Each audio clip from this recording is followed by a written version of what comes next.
அப்ப எங்க அக்கா கிடைச்சிருவாங்களா? அந்த நம்பிக்கையில தான் அவரும் போயிருக்காரு. நானும் நம்பிட்டு இருக்கேன். நம்பிதானே ஆகணும், இல்லைன்னா உனக்கு வாழ்க்கை இருக்காது. என்ன பாக்குற? எங்க அக்கா திரும்பி வர்றது யாருக்கு நல்லதோ இல்லையோ உனக்கு தான் ரொம்ப நல்லது. ஏன்னு புரியுதா? உன்னை சொல்லி என்ன செய்ய? எல்லாம் அந்த ஆதி பையனை சொல்லணும். அவன் உன்ன மாதிரி ஒருத்தைய கூட்டு வந்தனாலதான் எங்க குடும்பத்துல இருக்க நிம்மதி எல்லாமே போச்சு. நீ வந்த நேரம் அப்படி. சீ. இல்ல, நான் தெரியாம தான் கேக்குறேன். எங்க அக்கா உனக்கு எந்த விஷயத்துல குறை வச்சாங்க? என் ஆதிய கல்யாணம் பண்றதுக்கு என் பொண்ணுல இருந்து எத்தனையோ பணக்கார பொண்ணுங்க காத்துக்கிட்டு இருந்தாங்க.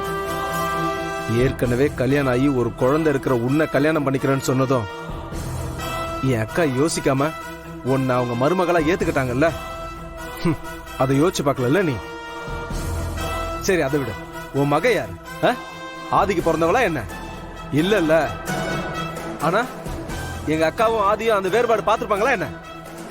ஆதிக்கு ஒரு குழந்தை பிறந்திருந்தா அந்த குழந்தைக்கு என்னென்ன செய்யணுமோ அத்தனையும் உன் குழந்தைக்கு செஞ்சாங்கல்ல.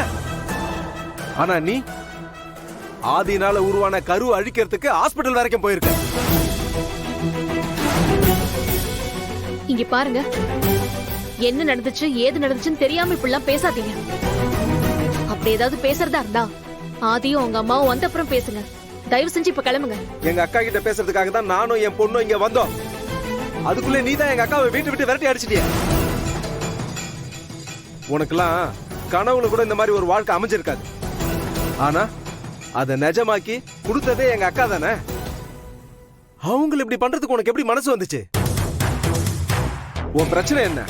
ஆதிக்கு ஒரு குழந்தை பிறந்திருந்தா அதுதான் இந்த வீட்டுடைய முக்கியமான வாரிசா இருக்கும். அதுக்கப்புறம் உன் பொண்ணுக்கு சொத்தெல்லாம் வராதுல்ல. அதுக்காக தானே இதெல்லாம் பண்ண. பணத்துக்காக என்ன வேணாலும் பண்ணுவியா? இதுக்கு மேல ஒரு வார்த்தை பேசுனீங்க அப்புறம் நான் ஆதியோட மாமான்னு பார்க்க மாட்டேன், யாருன்னு பார்க்க மாட்டேன். என்ன பாரதி, சவுண்ட் ஜாஸ்தியா வருது? சொத்துக்காக சொந்த அக்காவையே கொலை பண்ண பார்த்தவங்க முன்னாடிலாம் என் சவுண்ட் கொஞ்சம் ஜாஸ்தியா தான் இருக்கும்.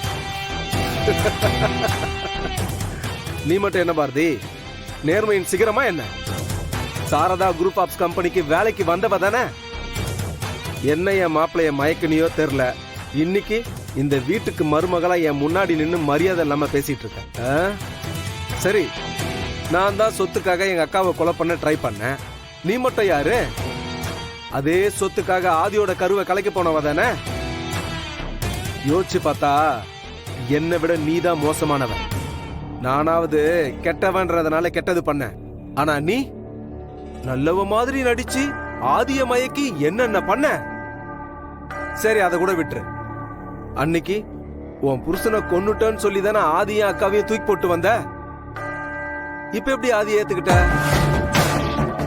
அது சரி, ஆதி ஏத்துக்கிட்டாதானே அவன் சொத்து சுகம் எல்லாமே உனக்கு கிடைக்கும். இங்க பாருங்க, இப்ப நீங்க வெளிய போறீங்களா இல்லையா? நான் ஏன் வெளியில போறேன்? இது எங்க அக்கா மகன் வீடு. உன்னை விட எனக்கு தான் அதிகமா உரிமை இருக்கு.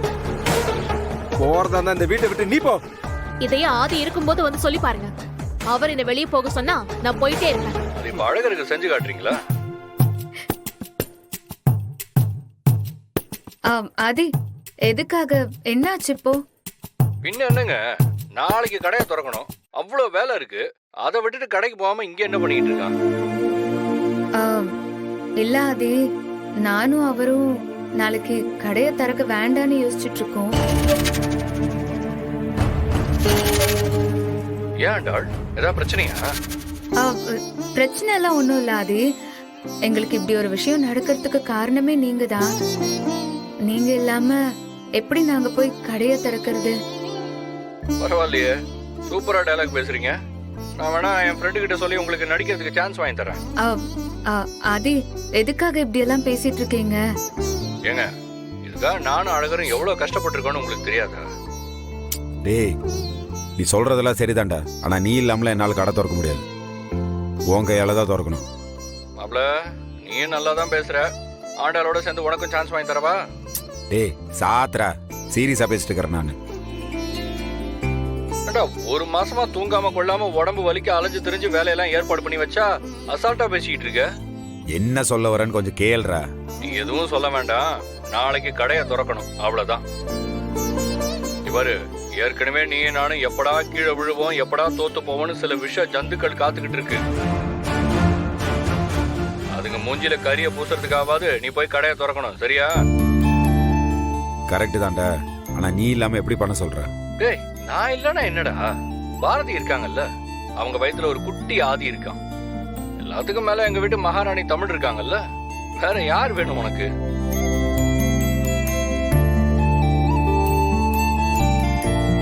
சரி ஓகே, நீ சொல்றன்னா அதுல ஒரு அர்த்தம் இருக்கும்.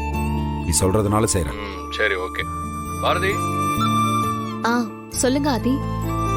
அவங்க கூட இருந்து எல்லாத்தையும் பாத்துக்கோங்க. அங்க நான் இல்லங்கிற குறைய வரக்கூடாது. ம் சரி ஆதி. டேய் டேய் டேய், சொல்ற. நீ போன விஷயம் என்னாச்சு? நான் பெங்களூர் வந்துட்டேன். இங்க கிளைண்ட் ஒருத்தர் வந்துட்டு இருக்காரு. அவர் வந்தோன்னே அம்மாவை தேடி தான் போறேன்.